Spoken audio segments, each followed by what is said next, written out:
you ever looked at a massive global superstar and realized the entire world, including the most seasoned entertainment journalists, has their entire trajectory completely wrong? Good evening. I am bringing you a special investigative report tonight on an artist who is arguably the most misunderstood figure in modern entertainment. For over a decade, the international audience watched Angelina Jordan, the barefoot prodigy with a vintage jazz voice, capture the hearts of millions. The mainstream music industry, including powerful record executives and veteran talent scouts, made a massive, fundamental assumption. They believed she was desperate to become a manufactured, highly produced pop idol.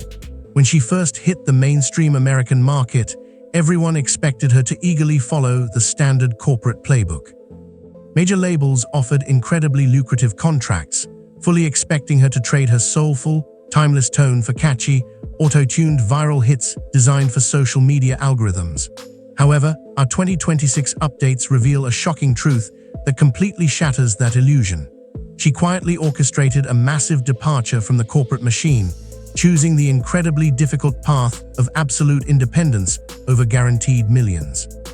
Financial analysts and tabloid reporters called her crazy for walking away from that kind of guaranteed money, completely misunderstanding her deeply rooted artistic integrity as naive arrogance. She simply refused to be turned into a disposable, mass-marketed product. But her brave refusal to play by the industry's archaic rules immediately put a massive target on her back, setting the stage for a series of events that the media would consistently misinterpret. A brutal, highly public legal battle in Europe was aggressively spun by the tabloids to create a convenient villain, but the actual court documents tell a completely different, much darker story. While the entertainment press was busy painting her as an ungrateful diva who abandoned her corporate backers, she was actually fighting a brutal legal war in her own homeland. In late 2025, a shocking conflict erupted with the Norwegian national broadcaster, NRK, after she abruptly withdrew from a highly anticipated television event known as the Melodi Grand Prix. The massive network aggressively demanded over 130,000 Norwegian kroner, roughly translating to 11,000 American dollars, in financial compensation. The media immediately seized the narrative, labeling her as difficult, demanding, and unprofessional. They didn't care to investigate the fact that formal agreements were never fully executed, or that she was actively dealing with extreme, undisclosed personal circumstances. As an investigative journalist, it is deeply concerning to watch a massive, government-backed network attempt to bully a young artist while the press cheers them on. They just wanted a convenient villain to generate clickable headlines. Her legal team fiercely defended her position, ultimately forcing the broadcasting giant to completely drop the case without a single penalty.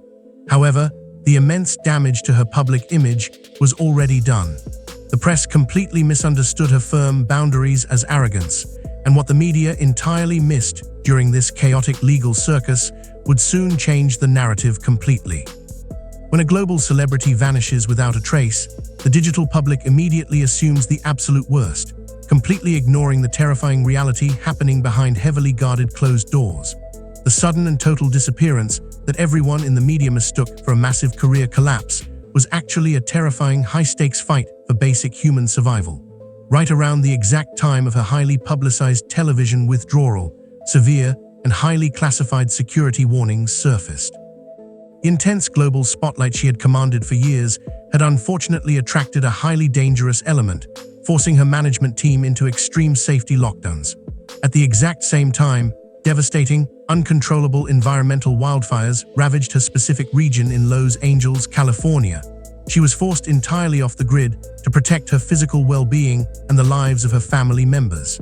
In her total absence, the vacuum of information was quickly filled with poison. Vicious, artificial intelligence-generated rumors flooded the internet, falsely claiming she had suffered a total mental breakdown or had lost her vocal abilities forever. The world completely misunderstood her sudden silence as a permanent defeat.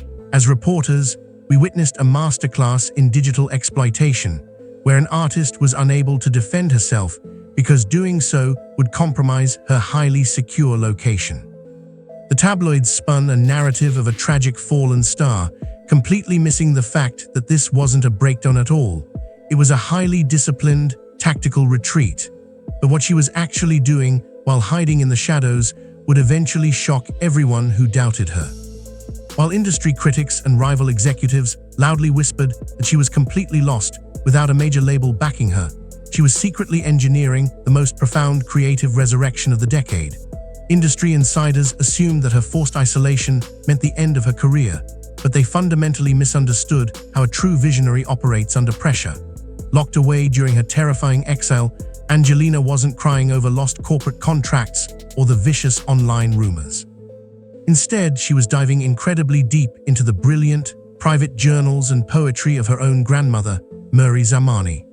While the modern music industry relies heavily on expensive teams of ghostwriters to manufacture fake, surface-level emotions, Angelina found her ultimate emotional anchor in her own family's rich, historical bloodline. These beautifully written, highly personal poems became the exact foundation for her highly anticipated 2026 studio project, Secret of Love. It was a massive creative resurrection that definitively proved her emotional depth went way beyond her 20 years on Earth. As a correspondent analyzing this shift, it is clear the media completely misunderstood her silence as a lack of direction.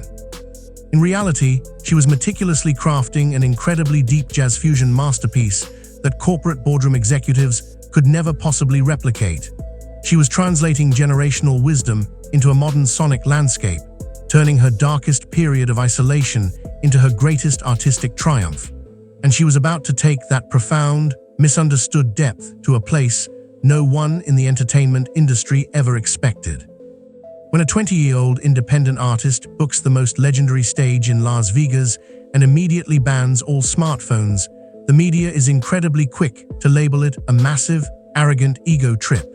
Stepping onto the stage at the historic Westgate International Theater, the exact same room where cultural icons like Elvis Presley once ruled, was a monumental achievement for her massive comeback.